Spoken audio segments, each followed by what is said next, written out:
Here, where the sun's rays first reach the ancient land of Bharat, lies Arunachal Pradesh, the eastern mooring post of the Great Himalayan Range. Imagine yourself flying high at an altitude of almost 50,000 meters, 5 times the height of Mount Everest, above Lakhimpur in the Brahmaputra Valley. And looking north, this is what you will see.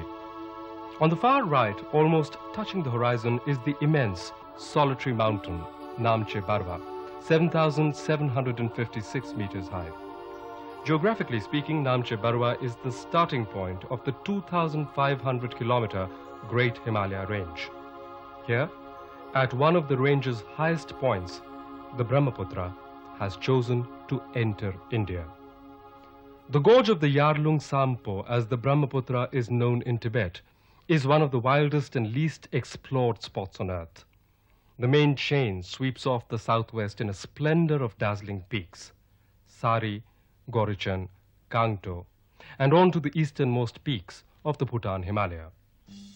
Here in the West Kameng district, the Great Himalaya enters Arunachal from Bhutan in a maze of valleys and ridges, varying in altitude from a mere 800 meters to 7,000 meters.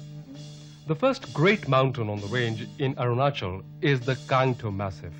Here in its snowfields and glaciers, its knife-edged ridges that trap the monsoon clouds gather the waters which combine to form the Kameng.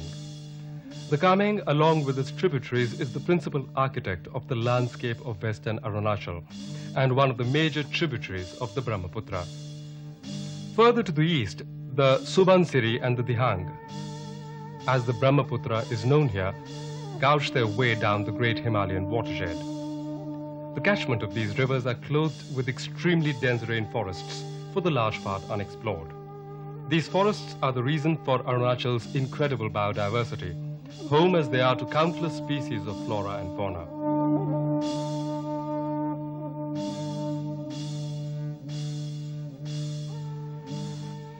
Like the South American rainforests, the permanent gloom of these huge forests is a potential, unrivaled source of hitherto undiscovered alkaloids and drugs, cures for diseases yet to hit humanity, as well as the plethora we already have around.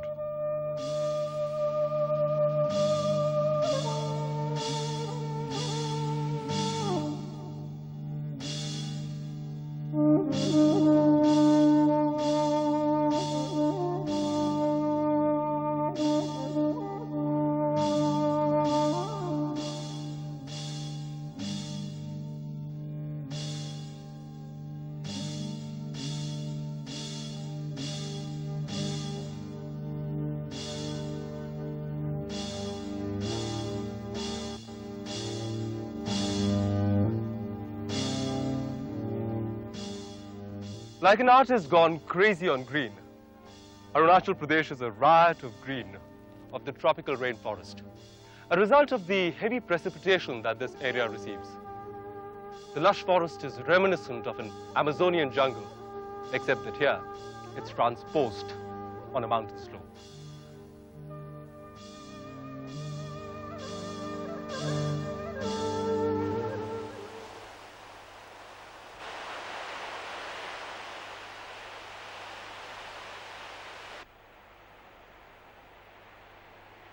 The rivers Dihang and Kameng have carved out for themselves incredible gorges in Arunachal Pradesh.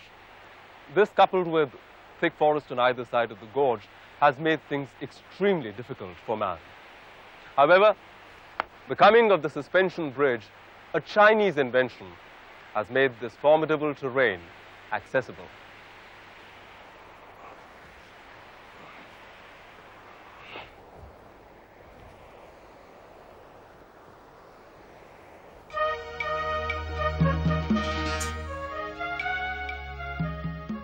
Arunachal is the land of the dawn in more ways than one. Mankind has apparently prospered here since about 2000 BC, going by the number of tribes that reside within its borders. For the high Himalayan areas, access from the north, the Tibetan or the Bhutanese side, has always been easier, whereas the dense rainforests served as an effective barrier to further southward movement. Thus in Arunachal, as all over the Himalayas, the upper hills are primarily Buddhist, though the people retain many influences of their original animist faiths.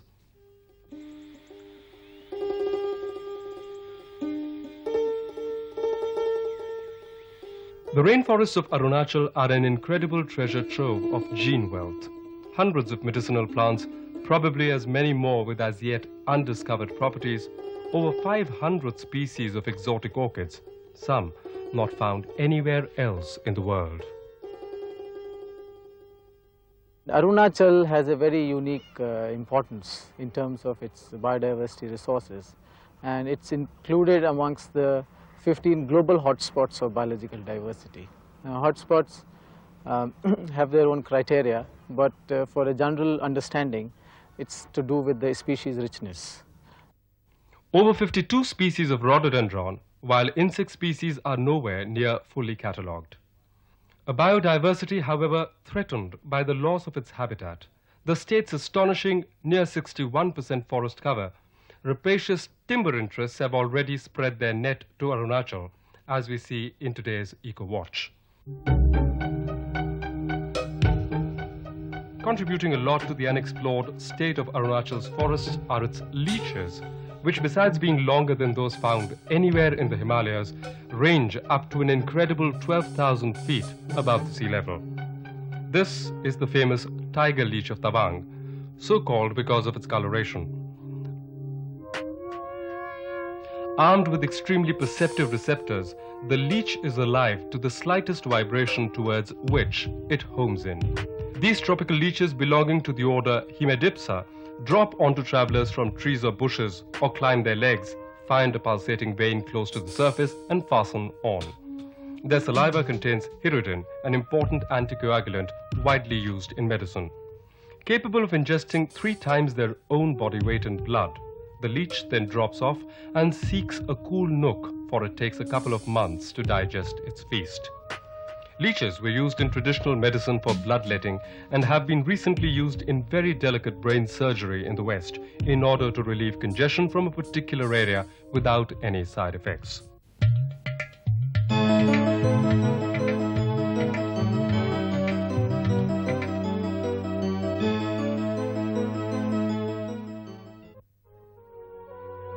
Arunachal is the home of 22 major tribes who even today, mainly due to Arunachal's restricted status, fiercely stick to their traditional lifestyles. In fact, most of these tribes gave the British a hard time when the northeast frontier was being amalgamated with the rest of British India. Because they stuck so zealously to their independence, they with highly developed cultures were dubbed Daflas or wild men.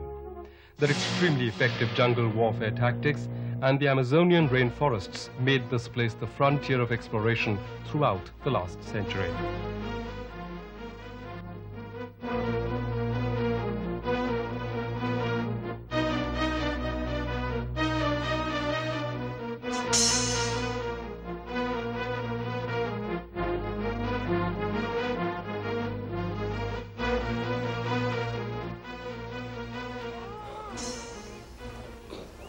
In the upper reaches of the Kameng Valley, there are still some undiscovered secrets in the land of the Mompas. Mompas are Buddhists and have been so for the past 500 years. Another distinction that the Mompas have is that they are the only tribe in Arunachal Pradesh with a written script and therefore a recorded history.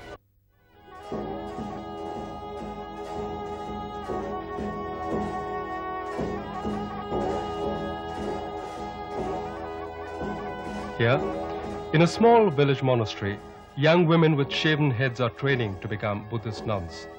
All over the Himalayas, monasteries serve as important nuclei for keeping local cultures alive, and here too, in Arunachal, the young initiates are trained in music and dance and mural painting, apart from the more esoteric aspects of their religion.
Mompa architecture used to make the English homesick, redolent as it is of the construction of rural English cottages with basic use of stone and large wooden beams. Life amongst the highland Mompas continues pretty much the same way as it has been for centuries. A limited amount of farming, some hunting, and the domestic manufacture of most daily use items, such as this yak hair blanket being woven by this woman. In the Mompa economy, as in other high Himalayan areas, the yak plays a central role. In fact, it was only with the domestication of the yak that the inhabitants of the Himalayas were able to conquer the high mountains. The yak can be ridden or made to carry a heavy load and is incredibly sure-footed. Yak milk, though low in quantity, only about a liter a day, is very rich, producing excellent butter and cheese because of its high fat content. In addition, this useful animal, which makes few demands by way of food, provides wool for making everything from ropes to blankets and caps. Its wool has a unique water-repellent quality, and ingenious local designing has produced this cap with its peculiar tails meant for draining the runoff. Its droppings provide the only combustible material above the tree line. And last, but not the least, for the Mompas, it provides their only source of meat. Interestingly, the Mompa disdain mutton or pork, even though yak meat is nearly 3 times as expensive. Here in the village Gompa, as the initiates finish their morning prayers, a feast for all participants is being prepared.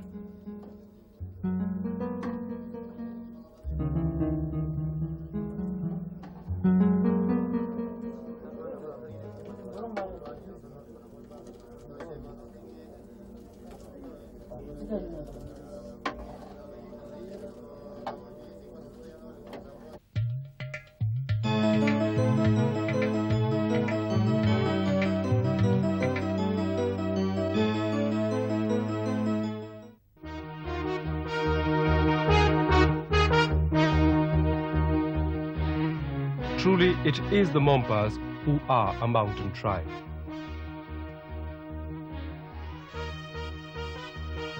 Tribes of Indian, Tibetan, Burmese origin, their beliefs still retain elements of animism and shamanism, though the influence of Buddhism is particularly marked in the Mompas.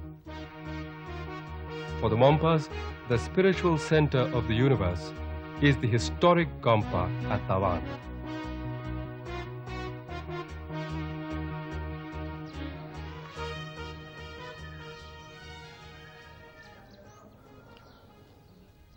I'm sitting here with all these monks in the courtyard of the Tawang Galben Namgya Latse monastery, which translated means the divine site chosen by the celestial white horse. As the story goes, in the dream of Mira Lama came this white horse who pawed this very pristine site and thereby led Mira Lama to start construction on the site. The construction started in 1640 and went on for the next 40 years till 1680. And from that time on, this monastery flourished as a major Buddhist center. However, unfortunately, during the 1962 Chinese invasion, this monastery was badly damaged by the Chinese. At the moment, there is a lot of reconstruction activity going on in a lot of buildings which comprise this fortress-like monastery, very typical of this area.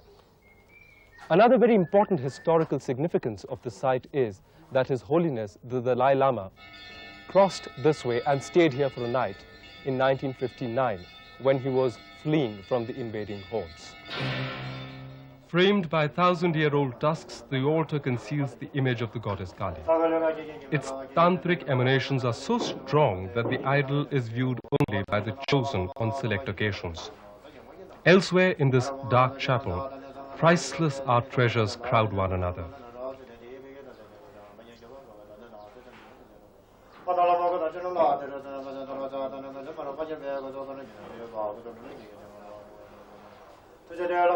Tara Devi, Song Khapa, Guru Padmasambhav, the first 11 Dalai Lamas all stand shrouded in gloom, awaiting their return to the hallowed halls of the renovated monastery.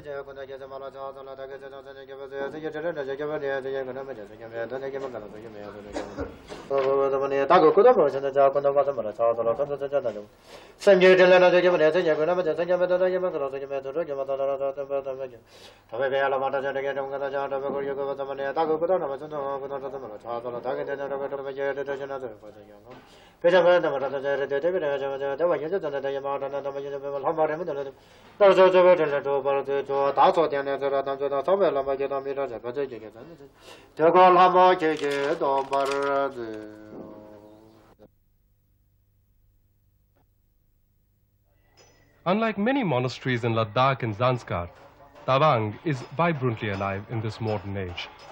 Here in Tawang's renowned library, Buddhist scholars have access to thousands of block-printed commentaries and treatises on Mahayana Buddhism, as well as original manuscripts. Interestingly, the paper used is also produced by the Mompas locally from the bark of the Hong Seng tree.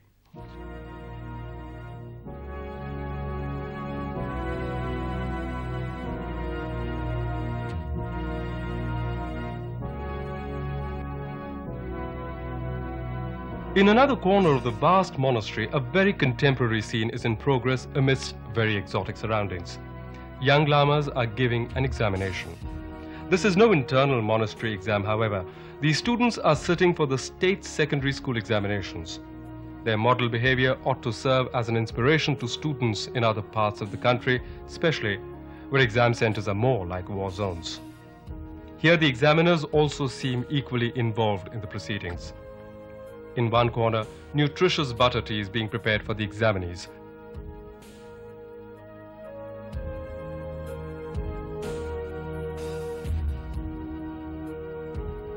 This student seems a bit distracted by the aroma of the tea. Or perhaps he's searching for inspiration.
In yet another courtyard, the dancers of death are going through their steps. Their leaping, crisscrossing advance symbolizes Dorje or thunderbolt, cleansing evil from their path.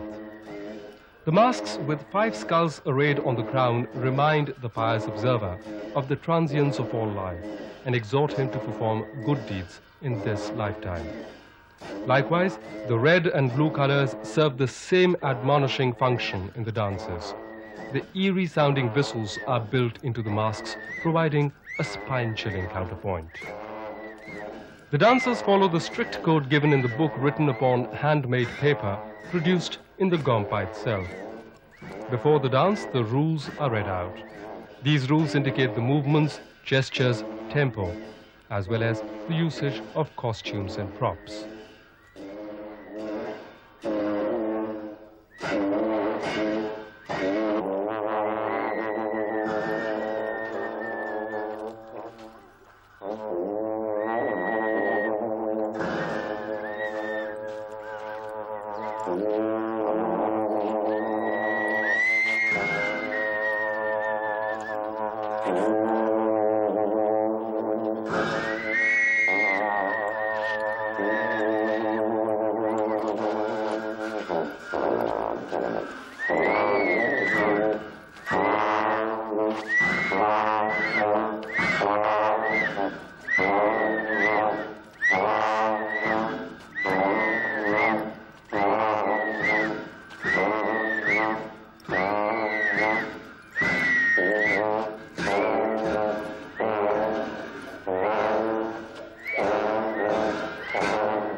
Not everybody is busy doing something though. Some are just soaking in the sun and the ambience, or meditating under the beneficent aura of the monastery.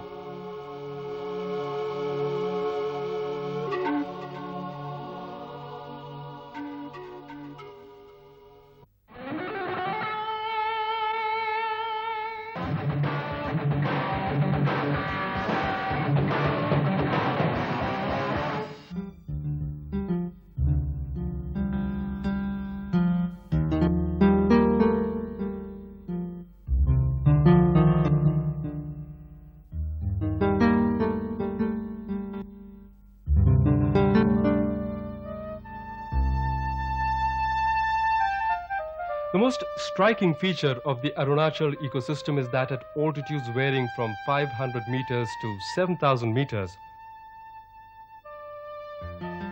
from the floor of the Brahmaputra Valley to the crest of the Great Eastern Himalaya, fauna and flora ranging from the tropical to the alpine is found within a distance of 200 kilometers as the crow flies. As in other parts of the Eastern Himalaya, the tropics meet up with the Himalayan temperate zone with surprising suddenness. The tree line gives way to the shimmering Himalayan glaciers, which form a dramatic climactic border, separating the dry regions of the north from areas where dense evergreen forests flourish at 3,000 meters.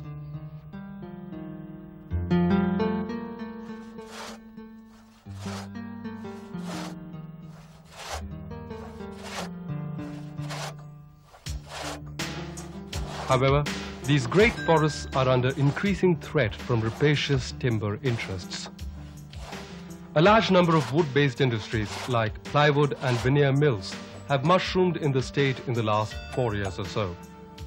Probably the maximum number yet came up last year. A large number of these have come up in remote areas, rendering monitoring and control by the Forest Department very difficult. Also, the total capacity of these industries appears to be much in excess of the projected turnover, leaving room for suspicions that all may not be above board.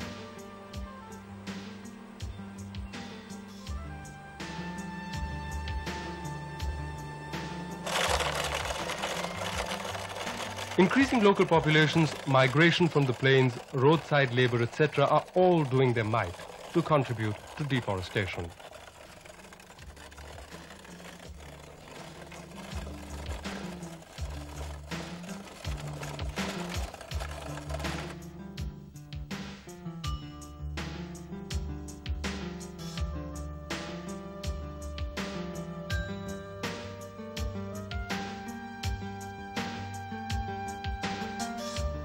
Traditionally, tribal populations in these areas have farmed using the technique known as slash and burn cultivation. This involves firing a stretch of forest and clearing it for farming operations. The strip is then intensely cultivated till returns become marginal, and then another strip is cleared. Forest cover used to regenerate fairly fast, but nowadays, with increasing population pressures, the forest doesn't seem to stand much of a chance.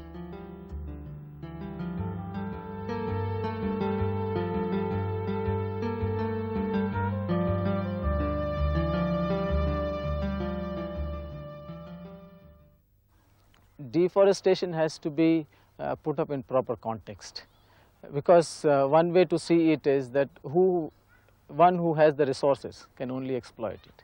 Those major states in the country who have already done away with their forests can no more be deforested, because there is practically very little left there. So therefore we cannot say that Arunachal is getting entirely devastated.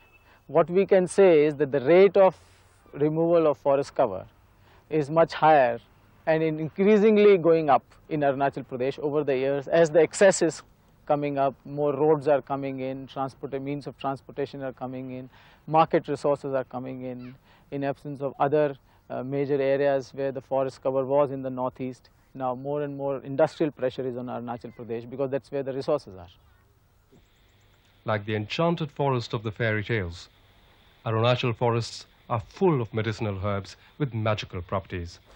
The yew leaves have yielded a substance which is called texine, and from that texine and alkaloid which is called Taxol is extracted, and that alkaloid helps in ovarian cancer.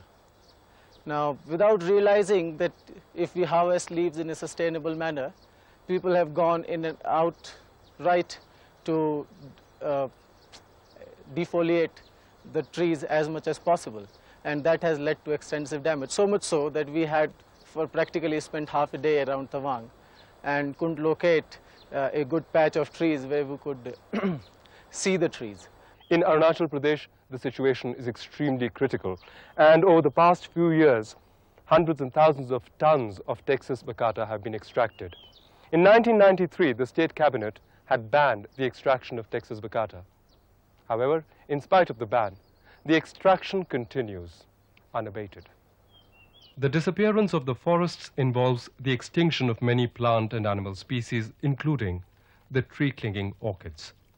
Here at the Orchid Research Center at Tipi, the world-renowned Dr. Rao and his colleagues have done pioneering work towards preserving the state's gene pool wealth as actualized in its nearly 500 orchid species. Dr. Rao has now some heavy-duty partners in his work in the form of World Wildlife Fund and the Indian Army. Indian Army has a lot of presence, and especially in North Sikkim, because we also have an office in Sikkim under this Eastern Himalaya program where we are working.